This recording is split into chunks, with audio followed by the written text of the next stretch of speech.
Salutare tuturor! Am aici un măr columnar care până acum s-a dezvoltat foarte bine. Problema lui este că se usca vârful.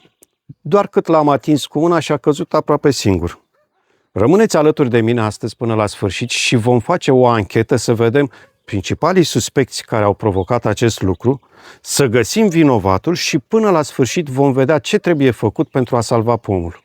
Problema este sus, undeva la 2 metri. Ciudat este faptul că sub zona afectată pomul se dezvoltă absolut normal. Are frunze, are rod legat normal pentru vremea asta, pomul are viață. Acest lucru ne indică faptul că afecțiunea este localizată. De aici pornim investigația. Voi merge pe 2 piste. Boli provocate de bacterii sau ciuperci sau un dăunător care să-mi atace pomul de la interior. Principalul suspect din rândul bolilor este monilioza. Așa cum știm, monilioza este provocată de o ciupercă, monilina se numește, și atacă frunzele, lăstarii și fructul pe care le usucă treptat și afectează pomul. Acest lucru nu explică mie canalul din axul pomului, acea forare din interiorul pomului. Din această cauză voi lăsa monilioza ca și un posibil fenomen asociat. Al doilea suspect este focul bacterian. Focul bacterian la măr se manifestă cu frunze cu aspect de ars, negrite, lăstari uscați care se îndoaie ca un cârlig și o extindere rapidă pe toată suprafața pomului. Nu este cazul la noi. Excludem focul bacterian. Al treilea suspect este cancerul scoarței. Acesta provoacă răni la nivelul scoarței, crăpături, zone afundate, ulcerații și ramuri uscate. La noi principala problemă este acel canal pe interiorul axului. Tăiem de pe listă și cancerul scoarței. Dacă nu am găsit vinovatul în rândul bolilor, nici la bacterii, nici la ciuperci, vom merge mai departe să căutăm vinovatul în lumea insectelor. Vom merge după xilofagi. Xilofagii sunt simplu spus, sunt acele insecte care își depun larvele în interiorul pomului și îl mănâncă de pe dinăuntru. Primul suspect pe care l-aș identifica ar fi sesida. Sesida sau viespea cu aripi de sticlă, viespea sticlei. Este mai mult o viespe decât o molie. Își depune ouăle la încrăpăturile pomului și atacă zona cambială a pomului. Practic, atacă țesutul care hrănește pomul dintre lemn și scoarță. Provoacă, cum se manifestă? Provoacă uscături la nivelul zonei afectate și apoi se extinde pe întreg pomul, astfel încât pomul intră într-o stare de lentoare, de apatie, de leșin, dacă vreți. Nu se mai dezvoltă normal, ca într-un final să ajungă să se usuce, să moară. Nu se identifică cu canalul nostru interior din axul pomului. Așa că vom căuta un alt suspect. Al doilea suspect din rândul insectelor este Cosus cosus sau sfredelitorul mare al lemnului, cum este cunoscut popular. Este un fluture, o molie de noapte, mai bine spus, ale cărei larve trăiesc în interiorul pomului, săpând galerii, fac galerii de-a lungul pomului, în trunchiul pomului, în crengile mai groase și lasă în urma lor un rumeguș fin amestecat cu excremente. Pomul afectat de acest sfredelitor, la început pare că se dezvoltă normal. Ușor își pierde din vigoare, seva nu mai circulă cum ar trebui, de cele mai multe ori brațele afectate nu mai rezistă, se rup, efectiv se rup și într-un final pomul se usucă. În cazul nostru nu justifică axul central al vârfului mărului. Mai departe, mărul a fost atacat într-o zonă subțire. Sfredelitorul mare al lemnului atacă pomii groși, zonele groase, în trunchi, în ramurile mari, nu acolo sus în vârf. Este de luat în calcul și sfredelitorul mare al lemnului, dar nu este varianta de vinovat. Suspectul numărul 3 din lumea insectelor. Cărăbușul de mai. Este acel gândac care zboară în luna mai-iunie la legatul fructelor prin livezile noastre. De fapt, nu el este vinovatul, nu el este suspectul. Suspectul ar putea fi larva lui, care trăiește la rădăcina pomului. Este un vierme alb, măricel, îndoit sub forma literei C. El atacă rădăcina pomului, vinișoarele subțiri din rădăcina pomului. Problema noastră este că el trăiește la rădăcina pomului și nu ajunge în vârf, unde avem noi mărul perforat, găurit. Deci putem să-l luăm în calcul, dar nu justifică afecțiunea noastră. Și ajungem la suspectul principal, Zeuzera pirina sau sfredelitorul ramurilor. Fluturele depune ouă pe scoarța pomului, iar larvele tinere își găsesc locurile cele mai vulnerabile prin care să pătrundă în interiorul pomului, prin țesuturile tinere, prin lăstari, astfel încât sapă galerii în interiorul pomului.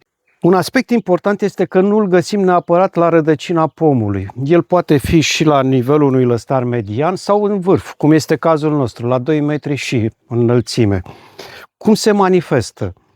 Pomul se necrozează în zona afectată, frunzele se usucă, ramura afectată se rupe foarte ușor după ce s-a uscat, iar în locul unde a intrat larva apare o urmă de rumeguș fin amestecat cu excremente.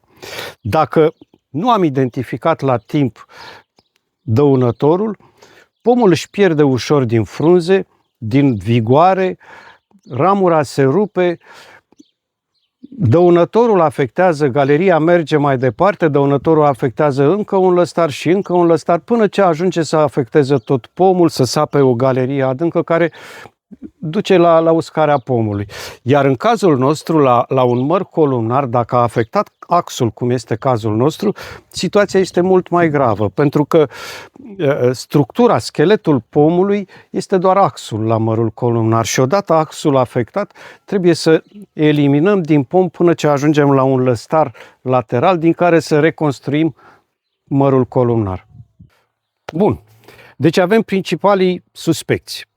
Pe de o parte bolile, pe de o parte insectele care atacă din interior. La boli avem monilioza, avem focul bacterian și avem cancerul scoarței. Fiecare dintre ele pot provoca necrozări, pot provoca uscarea ramurii afectate, dar niciuna dintre ele nu ne poate duce către acel ax central găurit. Eliminăm bolile. Rămân insectele. La insecte avem Sesida, avem Cosum, avem cărăbușul de mai și avem Zeuzera pirina. Dintre toate, Zeuzera pirina ar fi cea mai apropiată de problema noastră. Dar nu ne putem provoca până nu avem dovada 100%. Am putea să spunem, da, este Zeuzera pirina, dacă am găsit la locul înțepăturii, la locul afecțiunii, dacă am găsit larva. Sau dacă am găsit rumeguș amestecat cu excremente în lungul orificiului. Până ce nu vom avea dovada, nu putem fi 100% convinși. Am ajuns la sfârșitul investigației noastre. Cred că avem vinovatul. Avem aici dovada. Urme de rumeguș fin, urme de excremente și mai mult decât atât avem canalul săpat în axul pomului. În proporție de 99% sunt convins că este Zeuzera pirina. Ca să fiu 100% convins, voi trimite proba la un laborator pentru o analiză microscopică. Trecem acum la partea cea mai importantă. Ce avem de făcut? În primul rând, dezinfectăm foarfecele. Dezinfectăm foarfecele foarte bine și tăiem sub zona afectată. Încă mai avem gaură. Dar aici se vede foarte bine, foarte bine, se vede urmă de excremente și rumeguș fin în partea superioară a zonei afectate. Deci Zeuzera pirina este cauza noastră, dar la partea inferioară încă mai avem gaură. Voi tăia mai jos.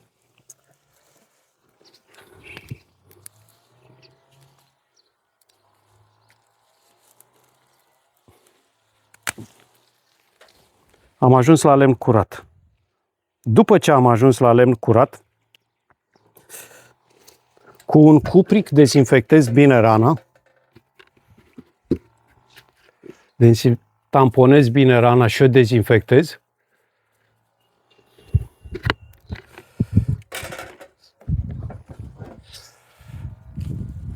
Las să se usuce bine și apoi aplic un mastic care să izoleze zona tăiată, secțiunea să fie izolată astfel încât să nu mai pătrundă niciun fel de altă larvă aici și în egală măsură apa să nu pătrundă în interiorul pomului. S-a uscat bine și acum aplic masticul. Aplic un strat subțire, bine întins, astfel încât să-mi izoleze pomul.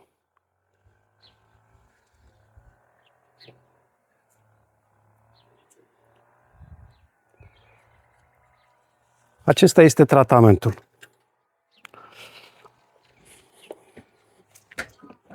Ce avem de făcut acum? Restul, vârful pomului și restul de pom pe care l-am tăiat se îndepărtează din livadă. În mod clar, nu trebuie să rămână în livadă. Ori se îndepărtează, ori se arde. Asta este lecția acestui măr columnar. La exterior părea bine, frumos, viguros, dar pe interior era ros. Dacă și voi aveți dușmani invizibili în livada voastră, dați-mi un like să vedem câți detectivi avem în comunitatea noastră fantastică Viață de la Țară. Și dați-mi un comentariu, fiecare comentariu al vostru mă ajută să duc acest proiect mai departe. Până la următorul tutorial vă doresc să aveți spor la lucru și un rod cât mai bogat.